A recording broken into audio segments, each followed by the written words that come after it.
welcome back to the Citizen channel. You're all staying safe and well, and our preview of the Crystal Palace Manchester City game on the 11th of March 2023, a 5:30 p.m. kick-off down in the capital, one of the most awkwardest grounds to get to, as many as you will probably know over the years.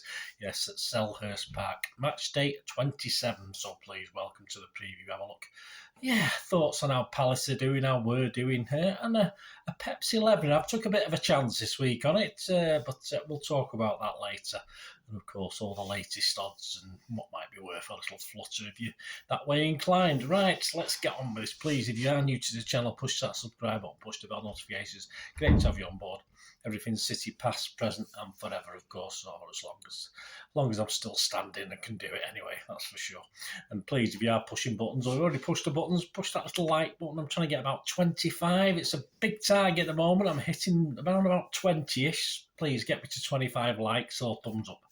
I'll be very grateful if you can do that for me. Yes, this is on Sky Sports. I will be down there myself, so if you do see me, say I usually have my lenses in, so don't look for a specky guy. Look for me with without specs. There you go. So go up and say hello if you do see me. Overall record down at their place. We played them 30 times. We won 14, which is okay, drawn 8 and lost 8, and we scored 38 goals and let in 28. Previously, of course, it was frustrating. I was there last season, a frustrating game back on 14, back at Selhurst Park. It was Martin Atkinson was in charge of this one, of course. It was back in March 2022. So, yeah, almost to the year, almost a year to the day, isn't it, as the game is. So, yeah, 8 p.m. kickoff. It was a night game. Starting 11 for City that day was Edison, Walker, Stones, Laporte, Cancelo, Rodri, KDB, Bernardo, Grealish, Foden and Mahrez. And these are some of my comments on a very frustrating night. I did ask, where is a Yaya or Sergio when we needed them? A game that just needed one moment of magic or calm finishing. Not our night, but it should have been. And again, Pep fails to change anything with substitutes. Yeah, he just stuck with the same team all the way through, even though it looked as though we'd probably play all night and wouldn't score a goal. My thoughts on Palace, though, not very complimentary. They had a game plan, waste time. I said, try to get us on the break, but another draw will do. Yeah, they've had a few this season as well. All credit to them, though. City were not good, I said, enough to break them down, and their lack of ambition in the second half on another day would and should have been punished.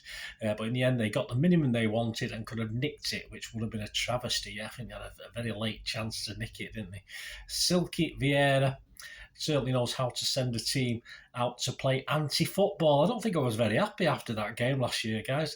Don't want him anywhere near City in the future.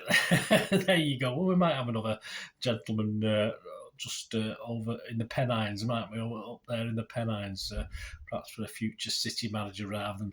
I certainly don't think Vieira's in the frame, do you? Let me know.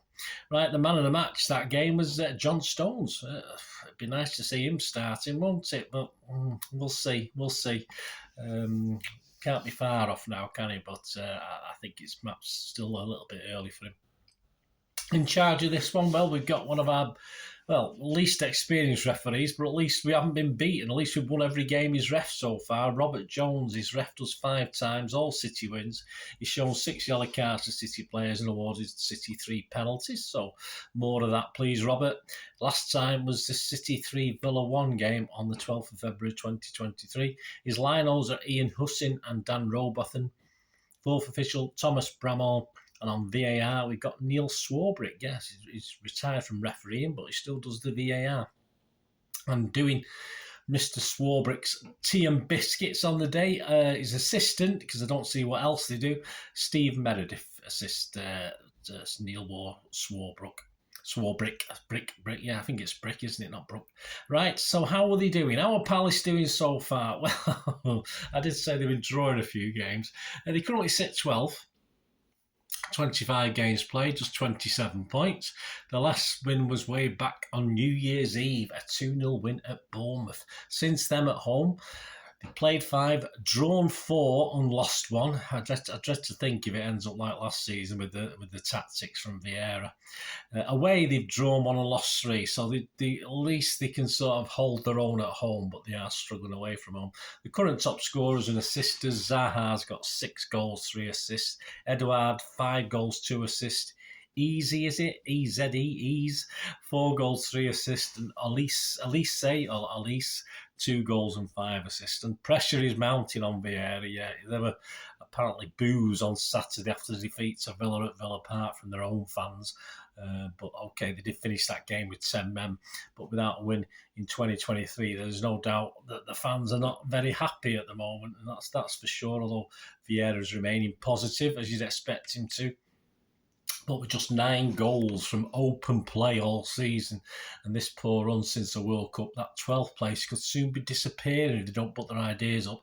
Because after City, they've got to visit Brighton and Arsenal. I think they've got to play Leeds away as well, and I think it's Leicester at home the other game. So things are not looking too great as far as picking up points. I mean, they've got a 6-point cushion at the moment over the bottom 2 in the league, and 5 points over third bottom Everton. So if they don't get any points, which is entirely possible over the next 3 games, things could look a lot worse by then.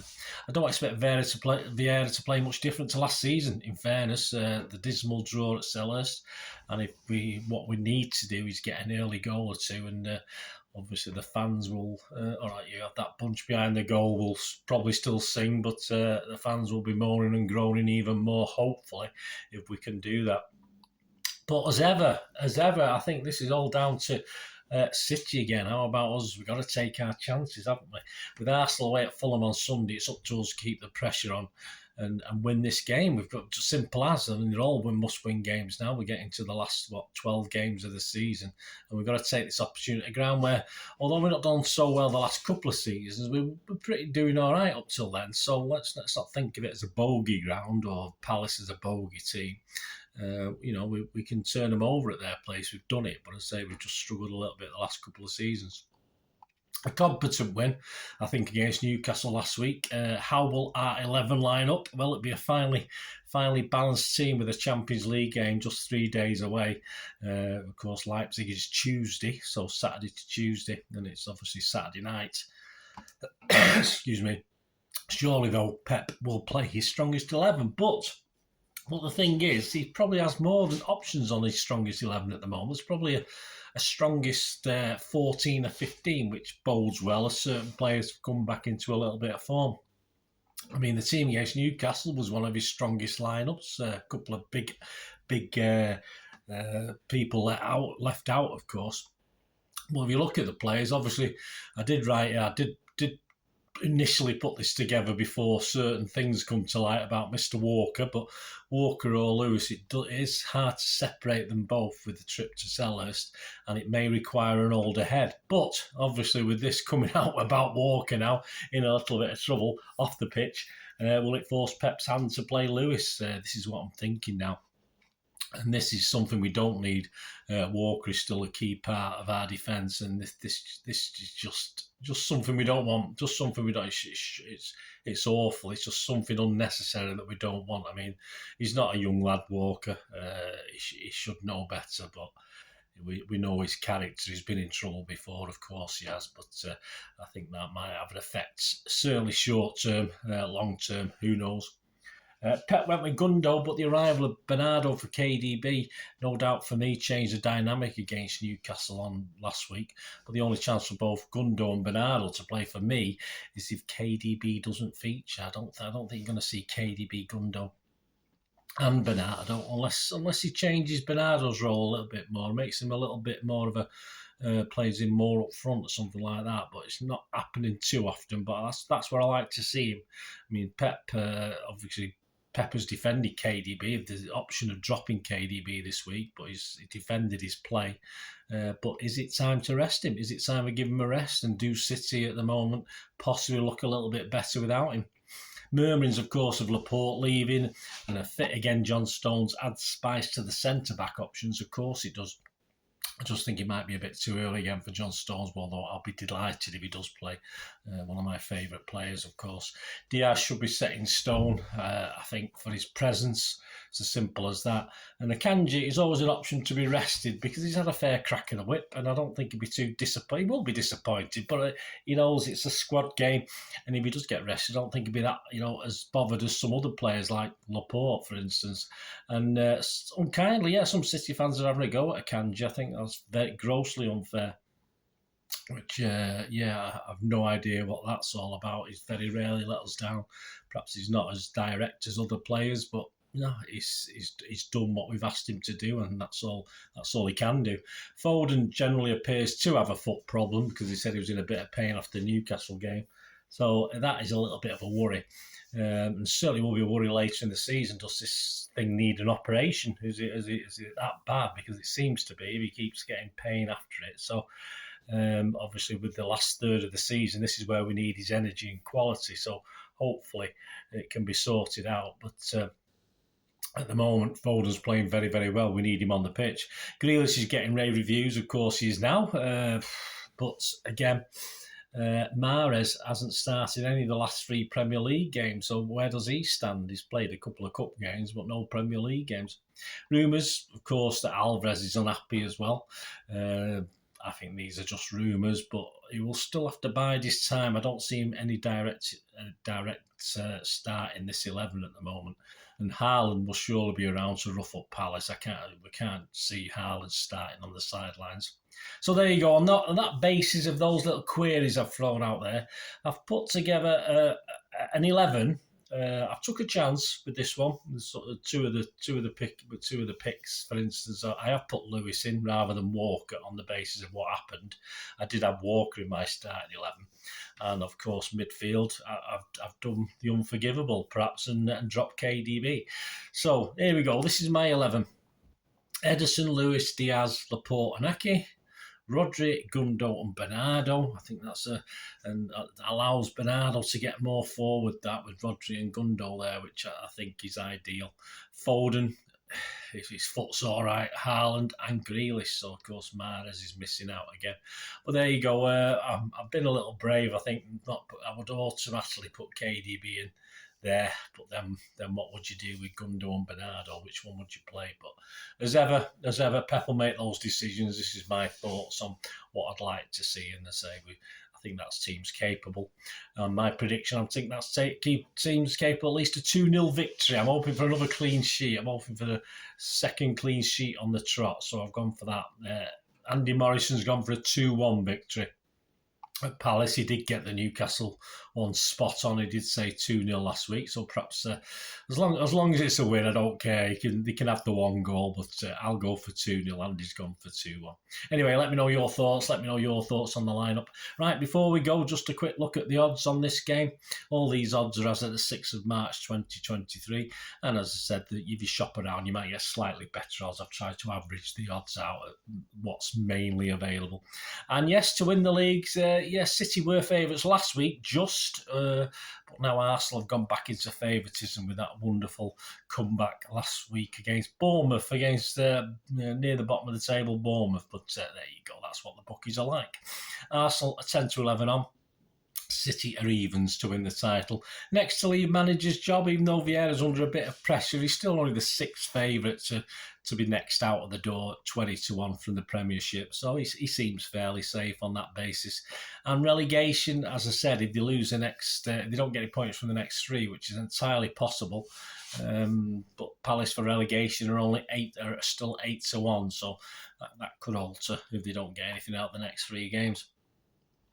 Right, let's have a look at the match odds. The match odds, City are 1-3 on to win this one. Palace are 9-1, and a draw is 4-1. First goal scorer, well, your obvious one's Haaland's 2-1, but you got some nice prices on Foden, who might have found his scoring touch now. He's 6-1. Grealish is perhaps due a goal. He's 10-1, and Gundo, as I said, I'm expecting him to play. It's got to be a chance he may get on the score sheet. It's been a while, I think, hasn't it? I can't remember. Probably not been a while, but he's not been very prolific, put it that way. So he's 11-1. Zaha, if you fancy Palace, is 10-1. Anytime goal scorer, Foden is 21-10. That's okay. All the others, Ireland, etc., a bit restricted. Grealish is 7-2. Gundo's 4-1. Zaha's 7-2. Correct score, yeah. 1-0 to City, 6-1. Andy Morrison's 2-1 is 8-1. My 2-0 is 11-2. You can get 14-1 on the same as last season. I dread to think another 0-0. I don't want that. 14-1. A 3-1 City win is 11-1. A 1-1 draw is 9-1. A Palace win at 1-0 is 22s, and a Palace win 2-1 is 28s. Handicap's interesting. If you put Palace +2, which is reasonable, I can see City just winning, as Andy's predicting, winning by 1 goal. +2 for Palace, you can get 4-5 on. I think that's pretty fair price. Half time, full time, I can only see draw and City at 3-1 and City at evens. But of course, last season it was a draw. That was 13-2. I won't upset City fans by mentioning the options of a Palace half time, full time. Goals over under, yeah. It's not scoring lots of goals in these games, are we? That's the thing. Under 2.5 is 11-10. That's quite interesting. My 2-0, I'd go with that. But if you fancy over 2.5, it's 8-11. So, yeah, at a pinch, I'd probably go for the 8-11 because I don't mind betting odds on. But interesting hat tricks. Yeah, well, we always look at Haaland, don't we? It'd be nice for him to get an away hat trick. 10-1, and to get 2 or more is 11-4, so not bad. Both teams to score no. The bookies fancy a clean sheet, mainly for City, I think, 8-11, and yes is 11-10. So if you fancy a 2-1, Andy Morrison, 11-10 is pretty good. Winning margin: City 1 goal is 5-2, City 2 goal winning margin is 3-1, and a Palace 1 goal winning margin is 10-1. And the corners market, the bookies can't decide these days, and as I say, a lot of the games are finishing under 9.5, under 10.5 corners. City certainly would have finished like that against Newcastle, apart from the last, obviously, when we were biding our time in the at the corner flag, and I think we ended up getting 4 corners in the last 2 minutes or something silly like that, which put it to 12 corners, I think, in the game. But generally, games are working out under.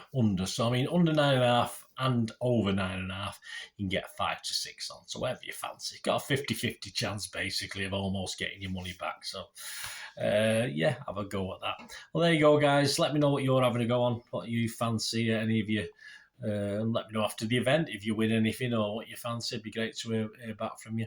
And I'll be back, of course, with the ratings and talking points show. It will be the Sunday because I will be travelling back from Palace, of course, on the Saturday night. So hopefully I can get the talking points or the ratings show out before lunchtime and the talking points mid-afternoon. And then following very quickly on Monday, we'll have the preview show for this second leg, won't we? The RB Leipzig game. So please join me for that as well. So, yes, that's going to be a very interesting game. So let's just get Palace out of the way and get Palace beaten Thursday. Let me know what your thoughts are. Thanks for watching. Till we meet again, that's one thing, don't I? Please stay safe, Blues. Come on, City. Bye for now.